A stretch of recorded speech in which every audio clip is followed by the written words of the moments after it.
Au chapitre 8, Jésus entame un parcours qui part de César et de Philippe, Marc 8, 27. Traverse la Galilée, Marc 9, 30, la Judée et les territoires au-delà du Jourdain, Marc 10, 1, puis monte vers Jérusalem.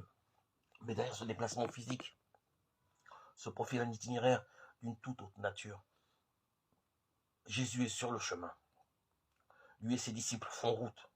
Ils sont sur le chemin, Marc 10, 32. Mais chaque fois que l'évangile de Marc associe ainsi Jésus au chemin qu'il est en train d'entreprendre, il précise que Jésus enseigne.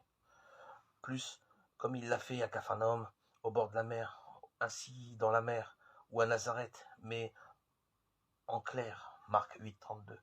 Jésus enseigne effectivement quelque chose de précis, l'itinéraire que doit suivre un mystérieux fils d'homme.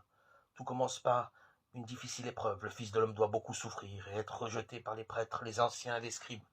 Cette épreuve fait vivre une rupture qui introduit dans le domaine de la mort. Le Fils de l'homme doit beaucoup souffrir et être rejeté par les prêtres, les anciens et les scribes, et être tué. Mais l'itinéraire ne conduit pas à la mort. Ce qui le constitue comme chemin, c'est l'obligation de passer par la mort.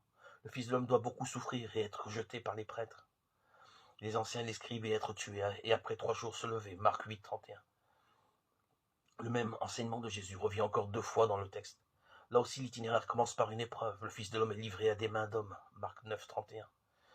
Mais toutes sortes de brimades, d'injures et de mutilations détaillent maintenant la rupture qui fait entrer dans le domaine de la mort.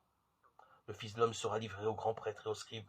Ils le condamneront à mort, ils le livreront aux païens, ils le bafoueront, cracheront sur lui, le fouetteront, le tueront. Marc 10, 33, 34. La dynamique de l'itinéraire reste toutefois la même. La mort est posée comme point de passage. Elle est placée au nœud d'une traversée. Ils le tueront. Et tué après 3 jours, il se lèvera. Marc 9, 31b.